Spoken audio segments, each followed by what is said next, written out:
short one. So my name is Brian Deane. I'm a former professional footballer. I played for clubs such as Sheffield United, Leeds United, Benfica in Portugal, Middlesbrough, West Ham, Leicester City. I've played for England on 3 occasions. I then, when I finished playing, I went into management, went and managed the top league side in Norway called Sarpsborg. So that's really my role, and obviously from there now, I'm looking beyond the coaching and management side of it, and I'm looking at the next rung up, which has always been fascinating. I think for somebody like myself, it seems like the natural progression, because I've always looked to do something a little bit different and a little bit more creative. Certainly by going and playing abroad for a club like Benfica and then going and managing abroad, I always felt like I was stretching the boundaries and seeing how far I could go with things. So now I find the whole future, the everything that's in front of me now exciting and probably my biggest challenge. But I've also been warmed by realizing that a lot of the experiences that I've had have been transferable. The skills have been transferable. I think there's a level of not being scared of perceptions out there, and having belief really in oneself, and I feel that having embraced all of that, it's really it's made the challenge more exciting than actually intimidating. And I suppose that feeds in quite nicely to, I suppose going back to why we're on this call as well, is kind of why did you join the CEO program at VSI? It's got that obviously the next stage in your career. Yeah, I mean, like I said, I've done once I came out of the managing. Like I said, I was in Norway for 2 years, and I looked at the management side of it, and the way how I had to manage relationships, whether it's managing up, down, or sideways. It made me kind of think about what roles and how would I like to work in a structure, or what do I feel is the perfect structure. Having worked with a sporting director, we didn't always agree. We clashed quite a bit, but one of the things that I came back from Norway was thinking that we really need to restructure the way how football clubs are run, and have that kind of level of middle management. But then even beyond that, I've kind of looked further, and looked at the way how clubs are actually, the structure of clubs actually are, because I feel that because we've now got so much money in the sport, we don't actually work efficiently anymore, because we can just throw money into situations, and it's a common joke out there that the best job in football is an out of work manager. So I'm very interested in the way how clubs can be run more effectively and more efficiently, and that means putting the right people in the right positions. I'm a big believer in something I came across in terms of structures is flat hierarchy, where and it's one of the things that on the VSI course that I've actually tried to get engage people in debate by saying, well, you can have a CEO, but a CEO coming from one background might not necessarily have the football expertise to deal with some of the issues that you have in football. For example, the value of a player, how characteristics of a player mean that they're either going to develop quickly or not, whether they're going to fit in because of their cultural background. There are all kinds of things where I feel that we use it as a blank piece of paper and just think that the statistics that you've got on a sheet of paper are a measure of whether somebody's going to be successful or not. And I feel that you need to have this kind of almost like a third dimensional approach, looking into people's character, their resilience, you know, all the other things that make up somebody reaching to the top in football, because it's not always as straightforward as people think. So I really feel that, you know, for me in football, there's a huge gap in that kind of use of a transferable skill. Unfortunately, you know, what happens is we can always, you know, if I'm talking about flat hierarchy, how many organizations would be happy to share that role? And I don't know, but I feel that if a club is going to run more efficiently, then they need to look at these structures, because it's a best way of validating both sides. If you have somebody coming from business background and somebody with a very long knowledge of what goes on in football, then it just means that the organization will be more efficient with its finances. As you say there, that obviously football and sport in general is such a unique industry in respect to its challenges. With that in mind, taking out what you've learned on the CEO program and what you know from your experience in the football industry, how is that benefiting you now to then go on into your next stage and perhaps be a CEO of maybe Sheffield United and implement your ideas? Yeah, well, first of all, I think I've still got a lot to learn. I'm not saying that, you know, I'm gonna walk into a situation into a role like that. But what I'm saying is that, as in management, it's about building teams, it's about delegating, but it's also about understanding each of the roles. You don't have to be an expert in each one, but you have to be the one who makes those decisions. That's what a CEO does. You know, in terms of a business being successful, you know, it comes down to that person making those decisions. And as we've seen, you know, there are things that we can look at now that's happening in the country where, you know, if you look at the Prime Minister's job being as being a CEO, you then have people measuring whether or not, you know, we're making the right decisions. You know, if we're making decisions quickly enough, you know, if we're making bad decisions, can we correct them quickly?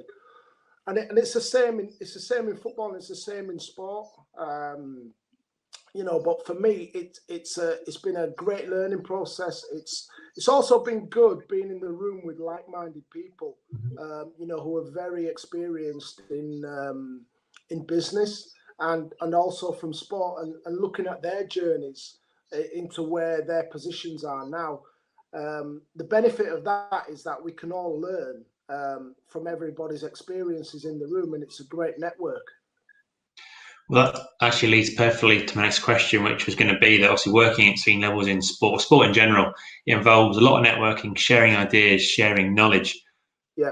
That network at VSI, whether it's alumni, whether it's delegates, how is that helping you to expand your knowledge and open other doors? Yeah, well, again, if you're looking at other sports, it's always good to look at how other sports deal with certain issues. And there's nothing wrong with stealing those ideas and bringing them in if they've not been used before.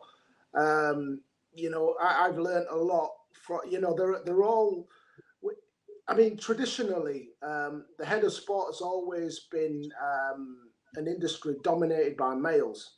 And what we're seeing now is that, you know, by diversifying, you know, people sort of like coming from different backgrounds, bringing different things into the room, you know, whether it's male or female.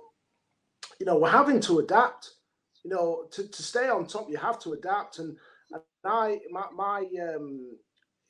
the chairman of Phoenix Sports and Media, and my CEO is she's somebody who I kind of look at, and she's also mentoring me in you know, now, you know, you look back 40, 50 years, you know, having a female at the top of an organization would have been unheard of, you know, and having, you know, so there are always barriers to break down. And it's good that people now are a little bit more open-minded, rather than looking at what somebody looks like, and looking at what experiences people have.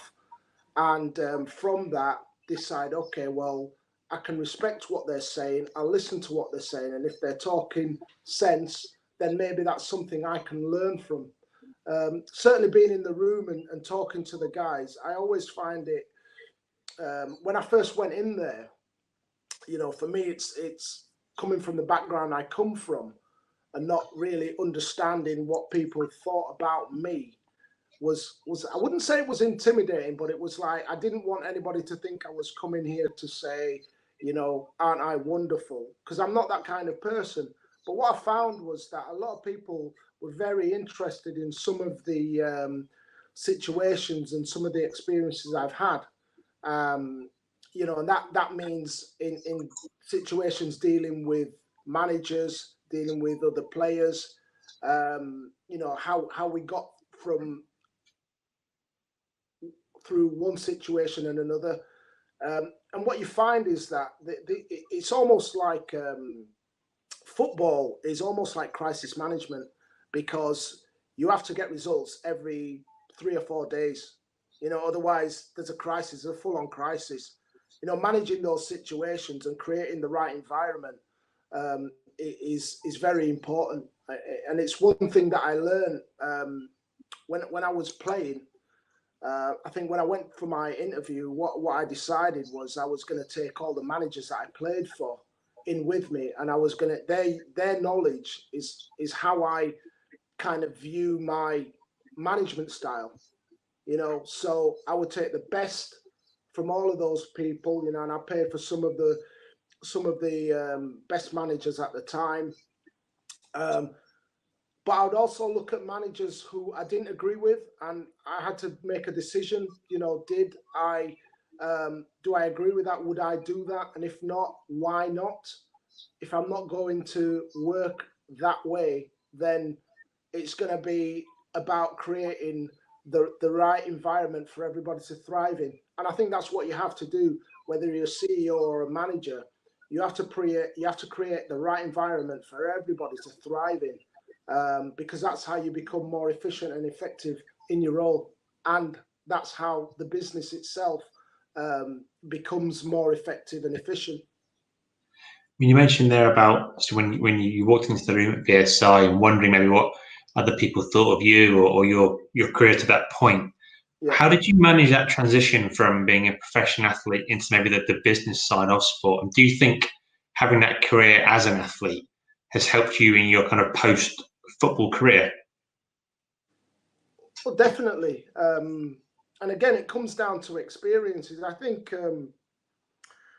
transitioning from sport, what you find is that a lot of the experiences are relevant, because in a team game, again, and I come back to the team game ethic here, is that I'll give you an example. I once did a talk, and the guy who asked me to do the talk said, listen, what we're trying to do is we're trying to capture the essence of good teams, because in a, let's say a solicitor's, a lawyer, a firm of lawyers, they often work independently rather than as a team.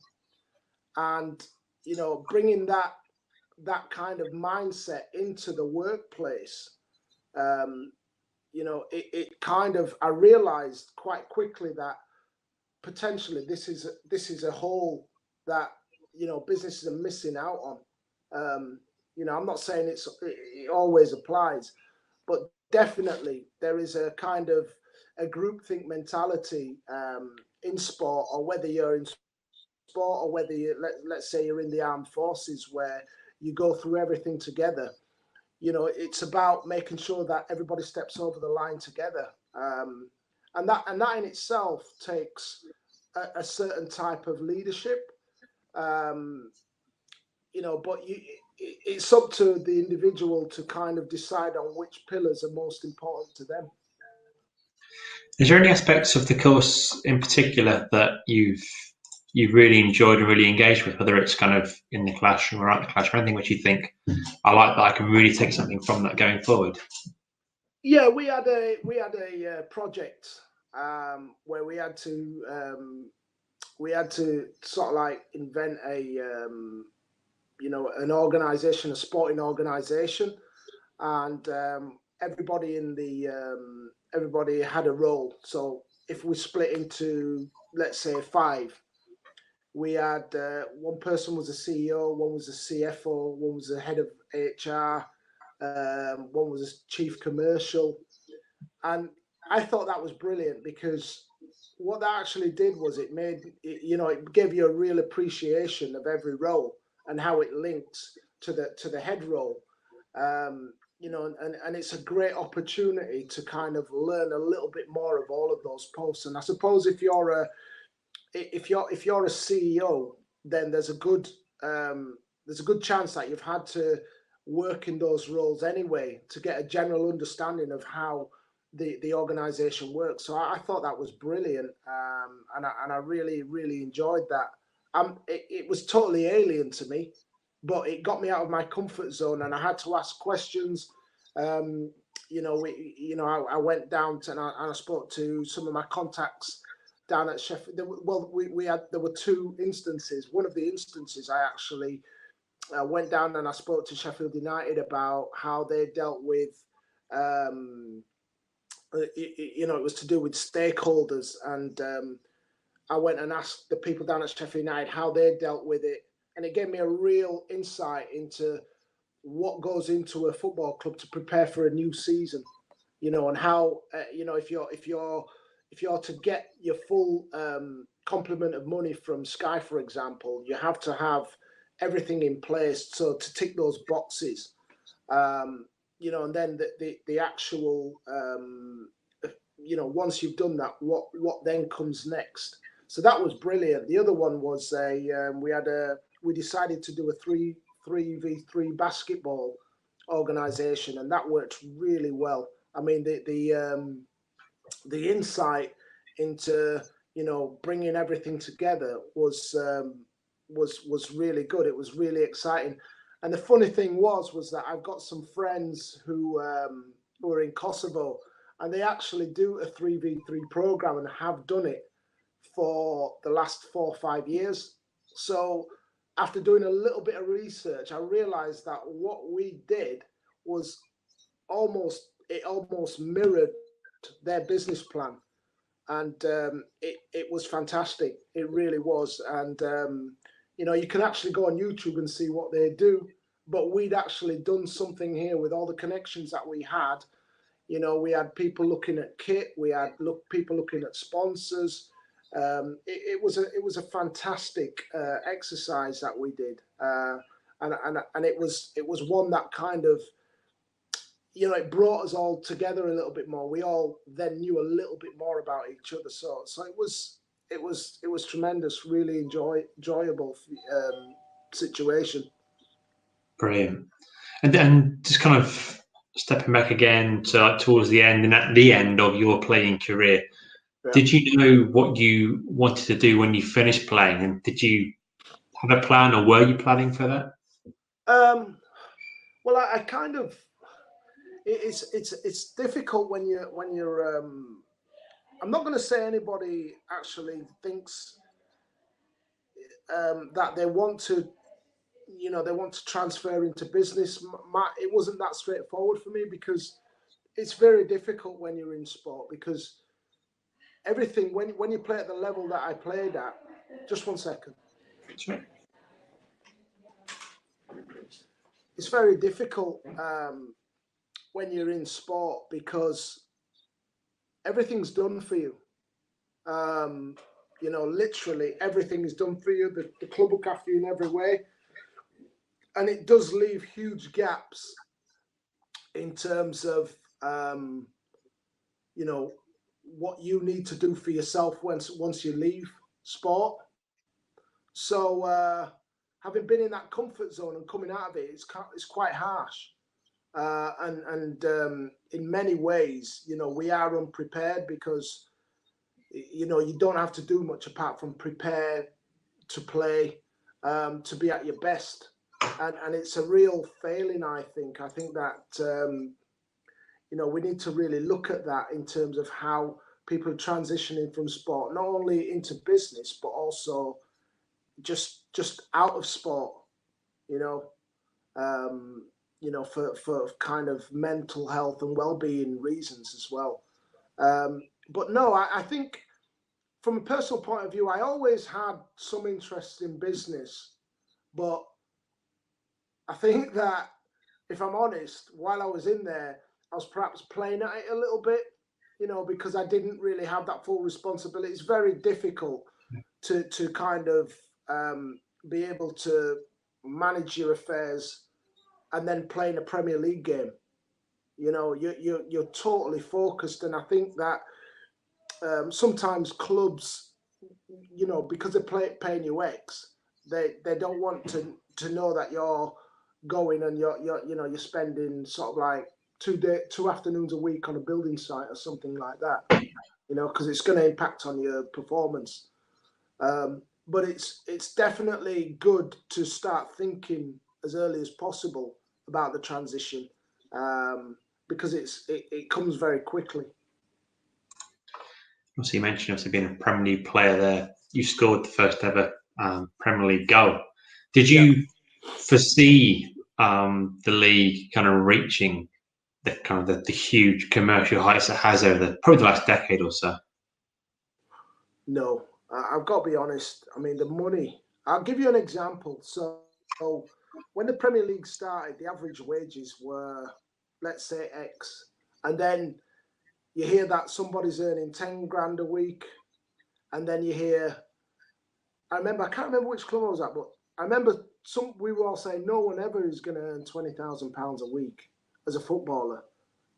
Like, that's like now chump change, isn't it? Yeah. And you know, so we had no idea of the kind of implication of the Premier League and what it was going to be like all around the world, and the kind of revenues that were going to be generated just from playing football, really, and the amount of interest. I mean, it's been a real kind of global success, you know, and as you would expect, you know, as it's grown, players' wages have gone through the roof because they're the main kind of asset of this. Without having the exceptional players and being able to draw the exceptional players to the league, you're not going to have a good product.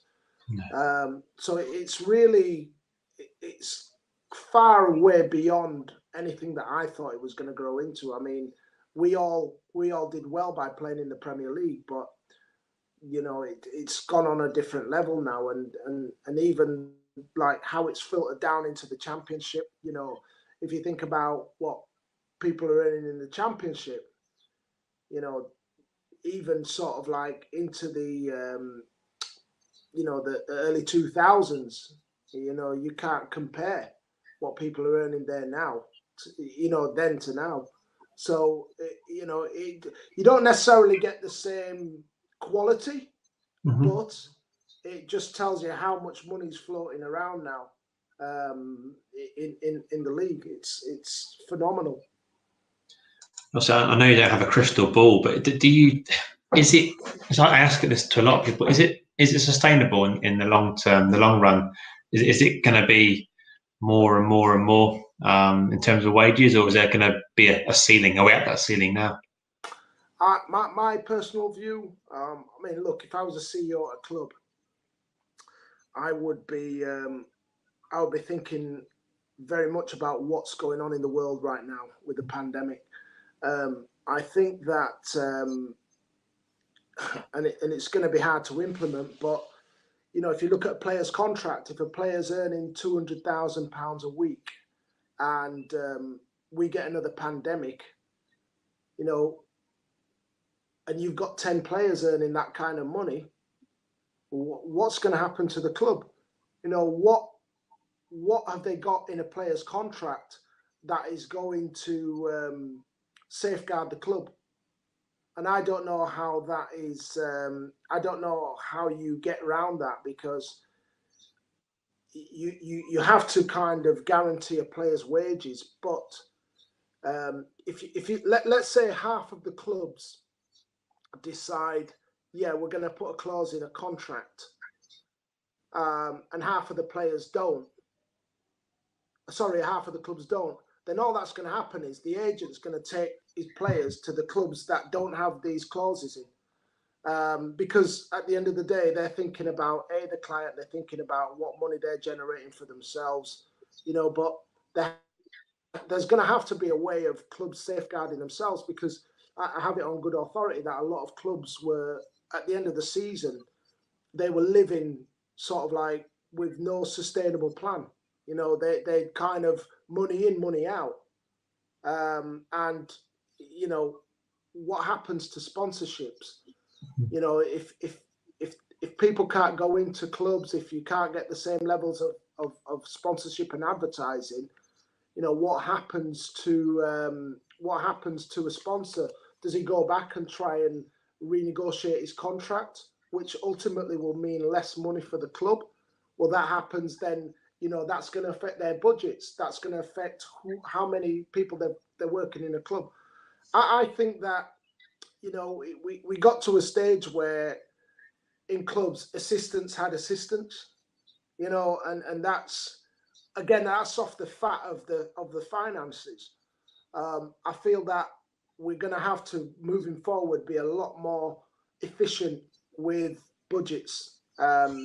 I don't think it's sustainable, because we're now entering a period where we don't know what's around the corner.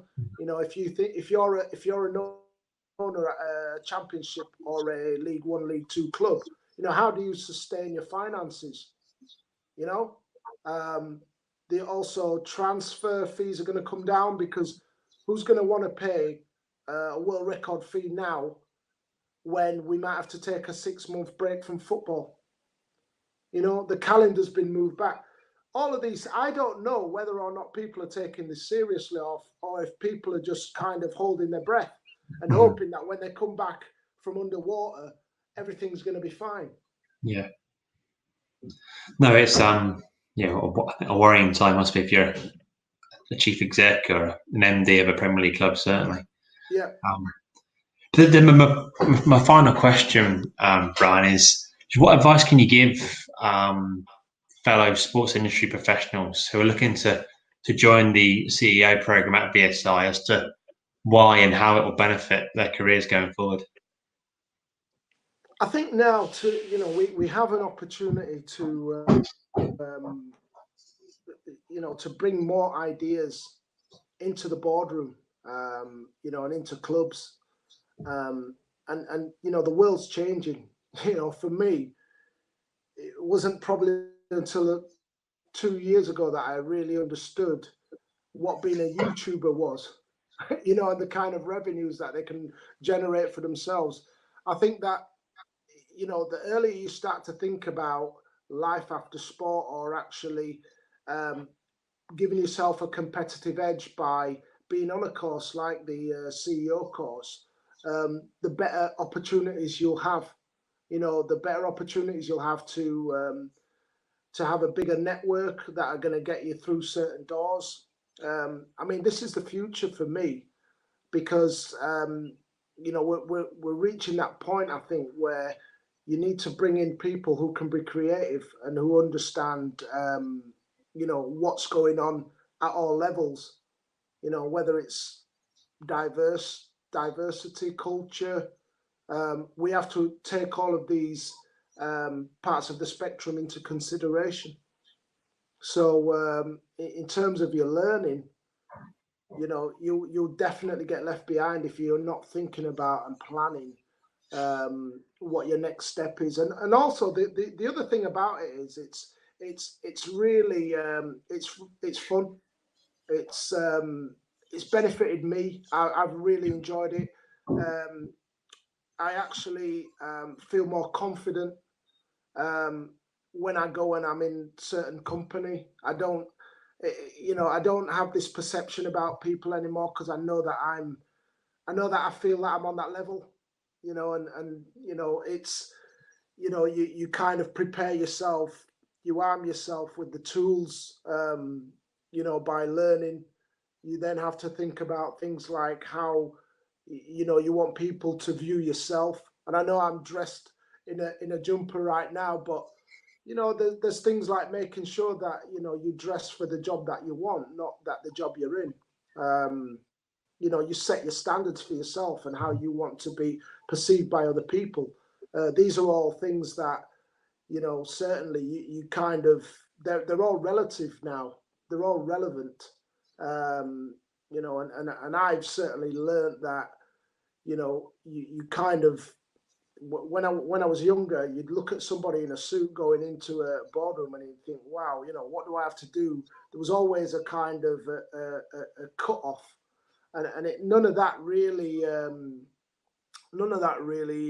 phases me now, because I feel that from what I've learned and what I knew myself anyway, the course has given me that reassurance that I'm in the right place, and I'm heading in the right direction. And the other benefit is that, as we get older, you find that people want to share their knowledge and their learning with you as well, which has been a great help to me, because you're not necessarily competing with the people who you're studying with. Your group is about, getting everybody over the line, shall we say. So that's where it's been a real help as well. Brian, thank you very much for your time today. I really appreciate that. Pleasure.